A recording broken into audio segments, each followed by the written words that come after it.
Okay, pastors, parishioners, apostles, teachers, ministers of all faiths and African American or African background. I'd like to share some information with you and some things that concern all of us, no matter whether you're Christian, Muslim, Catholic, Baptist, Apostolic. The fact is that we are dealing with some issues that it's going to take us to change. Now, where we're waiting for President Obama and the government to make things different, it just isn't going to happen that way. It's going to take us to work and work collectively. 75 or 70% of the elderly blacks in this country have no assets at all. Black men and women are incarcerated at a rate of 4 times that, the rate of blacks in South Africa in apartheid. Prosecutors in America are 3 times more likely to recommend the death penalty for a black person than for a white, even if the crimes are identical. 1 in 3 black males are either in prison on probation or on parole. 1 in 12 blacks have lost the right to vote due to a felony conviction. Black unemployment is twice that of white and 3 times that when you're a teenager. The number of black college-age black males in prison is higher than that, the number of college-age black males in a prison. 50% of all black children live beneath the poverty level. 45% of blacks are functionally illiterate, and they are 3 times more likely to be labeled retarded and given some sort of drug. 340,000 blacks are homeless in America in any given night. 70% of black families are headed by single women, and 67% of black children are born out of wedlock.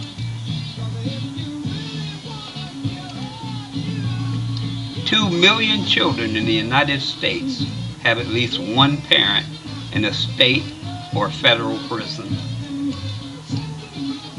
The incarceration rate of black women is 8 times that of white women. And the rate of homicides in America among black men is double that of those who died in World War II. 1 out of every 21 black men in America can expect to be murdered. A young black man in America is more likely to die from gunfire than was any soldier in the Vietnam War. And 250,000 black youths have been murdered in the year 2008. Now, what can we do about this? And what is our purpose? We claim to be a Christian nation. Well, Christian means Christ-like. He had a purpose, and he instructed us to, as followers of Christ, to go and do what he was sent to do. He said, "The Spirit of the Lord is upon me, because he has anointed me to preach the gospel to the poor." That means to go and tell the truth to those that are economically, politically, and socially deprived, as well as spiritually deprived. It says, according to Luke 4:18, that he was sent to heal the brokenhearted. Well, the mothers of the children who are on drugs, incarcerated, and becoming prostitutes and criminals, because that's the alternative given to being fired and hired glass. Those mothers are watching them die in drive-by shootings and seeing them economically, politically deprived and incarcerated, and it's breaking their hearts. It's time that we heal those broken hearts and deliver those captives out of that bondage. The Bible says that he came to recover the sight to the blind, so to show them and tell them the truth, who they are, where they're from, why their conditions are what they are, and not to be ignorant to the devices of the evil one, which Christ came to destroy. And also to set at liberty all those that are bruised. A good example would be Rodney King. If you look at that gentleman before the beating and after, he looks like he was in an explosion. He was beat so badly. For nothing, 8-1.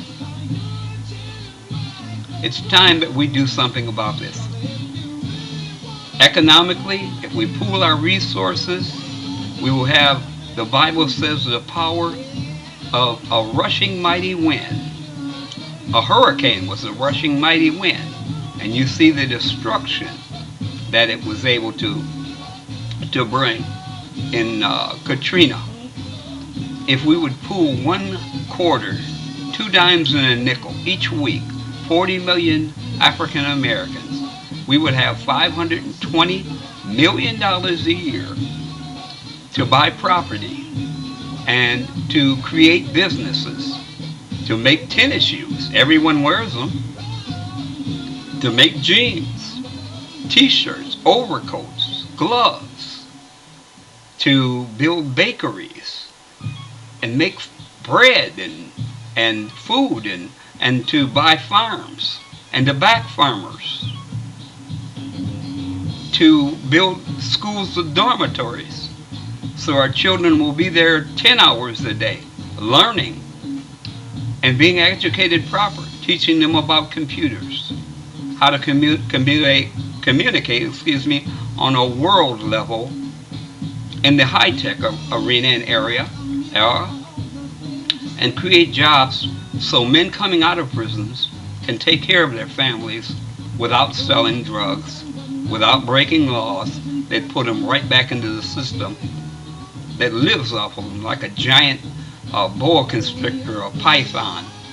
And the spirit of Python, the Bible talks about it, how it restricts its victims and lives off of them and digests their assets. It's time for us, as Christ-like people, like Yeshua HaMashiach, to make a change to our circumstances and create conditions that will be conducive to the children of God. Now, God sent his Son that he might have a family. And Satan's been trying to destroy that family ever since. He beguiled Eve. Now it's time for men to be men and women to be women, and all of us to be children of God again. I thank you for taking the time to listen to this message. And remember, they haven't done nothing. It's up to us. God bless you. In the name of Yeshua HaMashiach, or as you might call him, Jesus Christ, which wasn't his name, but okay, it still has power.